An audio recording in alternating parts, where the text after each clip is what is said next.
Anthony Joshua admits that he wants Tyson Fury to beat Wilder, and he's even willing to help him spar to bring the belts back to the UK. Yeah, I just think it's all for the experience at the end of the day. Like what I learned from myself and who I am, I make a mistake once, I don't make it again. So with Fury sparring him the first time, it may be for my benefit. I might go in there and just batter Fury around the ring, or he might batter me around the ring. And if that is the case, I know I can take my notes and go back when I'm ready to fight him and correct all my wrongs. So everyone's like, you wouldn't do it, but no one knows how my brain works. Everyone talks from their own experiences, and I can only talk from my own. So when I say I'll go and spar Fury, it's because I have a plan in my mind that no one will really understand. So your message to Fury then going into next year is what? If you want the help, I'm always here, and if it fits in with my schedule, I'll definitely be a support to make sure that you bring that WBC championship back to England. And when you finally get in the ring with him? I'll beat him.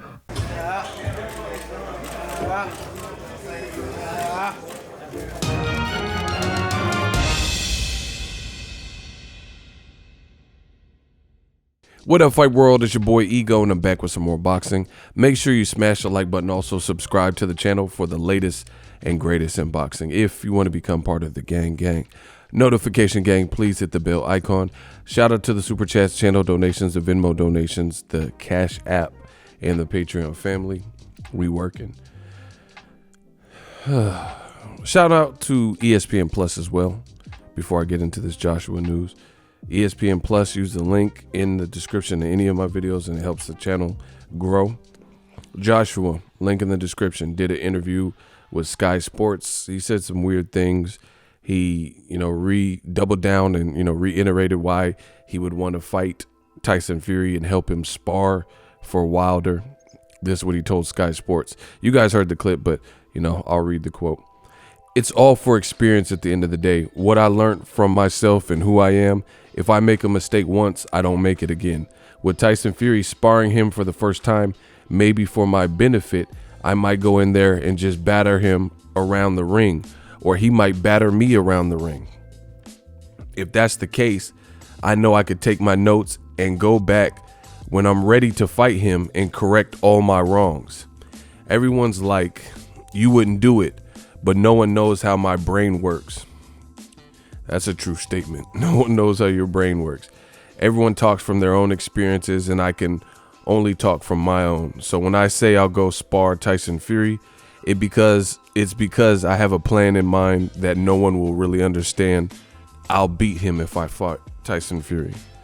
He also says so he wants to help and, re-extended the olive branch that he's willing to help Tyson Fury to become sharper in sparring, in hopes that Tyson Fury beats he literally said this, hopes that Tyson Fury brings the WBC back to the UK, and then when that happens, he knows he'll beat him. Listen, I've said the same things about Joshua's becoming a broken record, but he's still exhibiting the same exact signs. This sounds like a man who is not fully confident in his true self.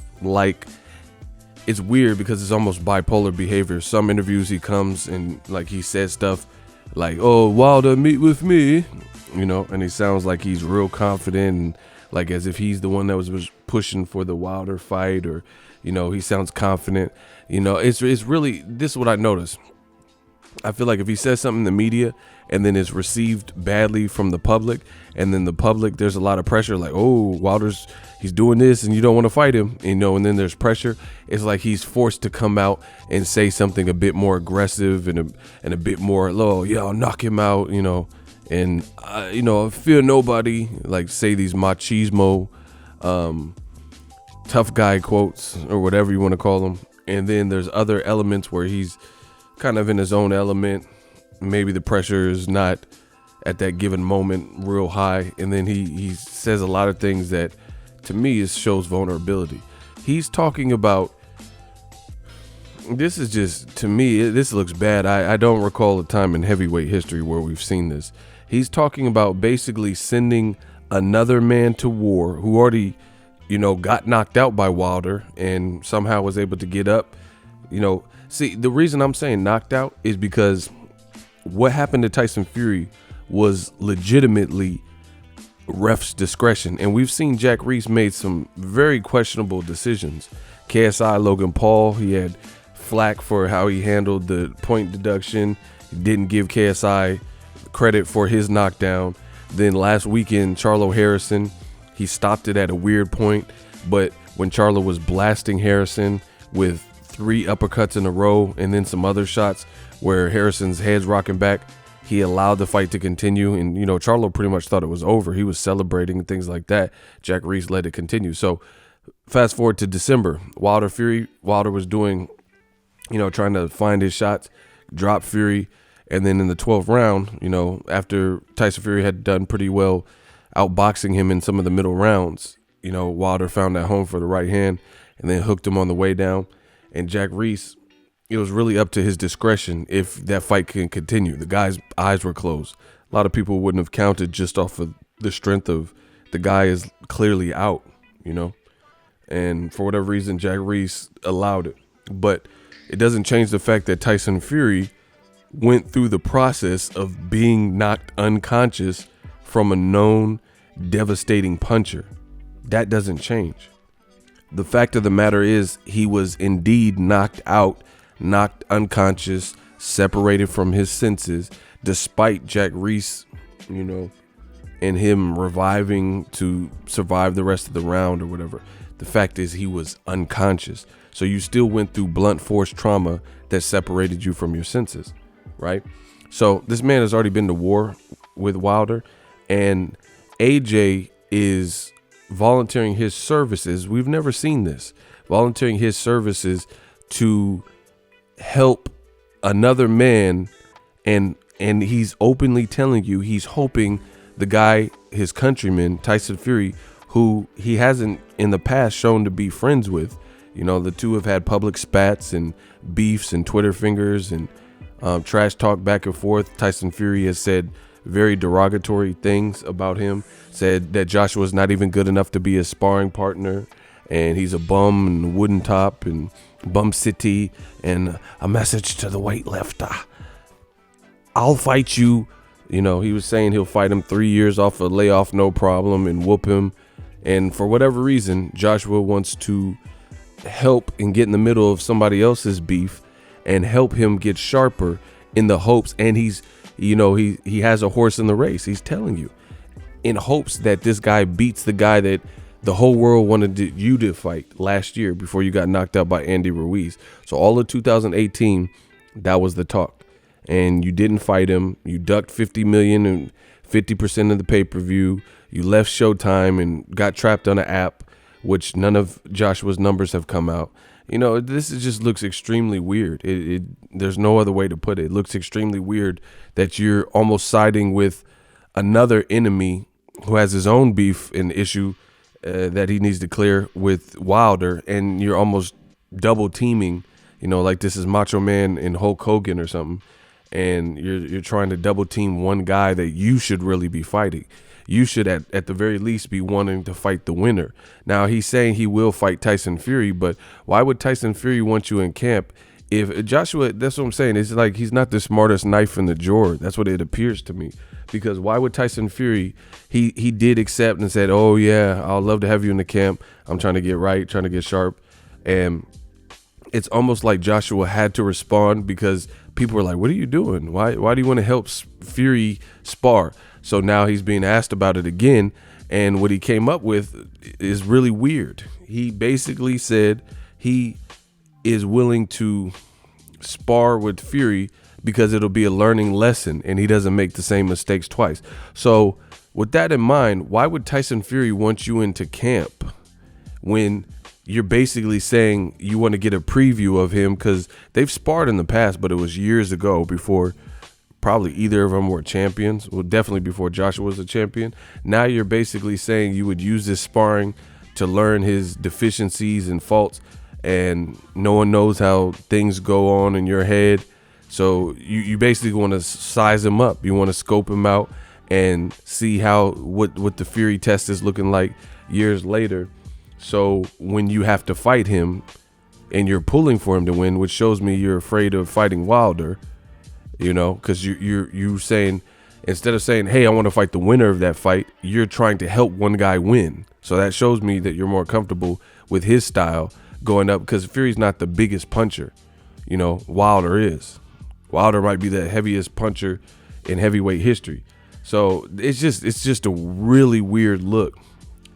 You're pulling for one guy because he's your countryman, and to me, I also think that indicates he would rather face that style. But aside from that, why would Tyson Fury now want you in the camp when you're saying I'll beat him and I'll take my notes and go back and I don't make the same mistakes twice? So you're not, to me, that's why guys in Joshua's position usually shouldn't volunteer. You're a unified champion volunteering to be someone's sparring partner that you don't have no long history. It'd be one thing if you grew up with Tyson Fury and you guys had a great relationship the whole time and the public knew about it, you know, like Anthony Joshua and Martin Bacoli or something. We know that they've worked together. You know, Joshua's talked about his admiration for Derek Chisora. It'd be something if it was someone like that, but we know Tyson Fury and AJ have had a bad rap. You know, they don't seem to have liked each other. So to me, this looks like sucker shit. You know, Joshua's gonna have a real difficult time resonating with Americans because all this stuff looks pathetic. You know, trying to double team one man Wilder. And the funny thing is, I don't even think Joshua would be really a good sparring partner. It's hard to find someone to mimic what Wilder does. Wilder clearly hits harder than Joshua, and that's not just my opinion of what I've seen, which part of it is, but it also people, I think his name Richard Hightower, sparred all of them, and both Klitschko's and Tyson Fury, and he said by far Wilder hits like 8 times harder than Joshua. You know, and he had this whole metric of how hard he hits comparatively speaking to Vitaly and Vladimir Klitschko and Joshua and Tyson Fury, all these guys that he sparred in his career, and he's 6'7", you know. So Joshua also, I'm not really sold on his confidence. I don't know if his confidence is there before the Ruiz fight, but even after, because Ruiz turned up in poor shape, wasn't really ready for the moment, let fame get to him or whatever, so he wasn't really bringing it to Joshua. You know, Joshua did just enough to pass the course. You know, no more, no less, no extra credit. You know, it's not like he was acing the test. You did enough to get a passing grade, you know. So I don't even think he would beat Wilder. He fights different, you know, in general, even before Joshua lost. But I definitely think after Joshua lost, he's going to have certain reservations. And with him in this new revelation, why would Tyson Fury even want you in his camp when you're basically trying to spy on him, hoping he wins to beat him in the future? It just doesn't even make sense. It's not even smart to disclose this. What was the point of this interview? You know, I personally don't understand it. What would be the point of this interview to let him know that, hey, okay, so I'm gonna help you beat this one guy, and then once you do, then I'm trying to be undisputed and take that belt up off you, and I'm gonna be studying and taking notes, and you know, it just doesn't sound confident. He's saying he might batter me around the ring, but who knows? I might batter him around the ring. I just never hear no one talk like Joshua. But to each his own. That's my thoughts. Let me know what you guys think. If you love what I'm doing, smash the like button. As always, hate, comment, and subscribe. Till next video is Ego signing off. So if you enjoyed this video and want more content like this on the channel, you can show your appreciation by going to the PayPal donate button or the YouTube support button, and you can donate any amount that you feel is equivalent to the value of this video. Much more to come. Thank you guys for your support. Boxing Ego, the future of boxing.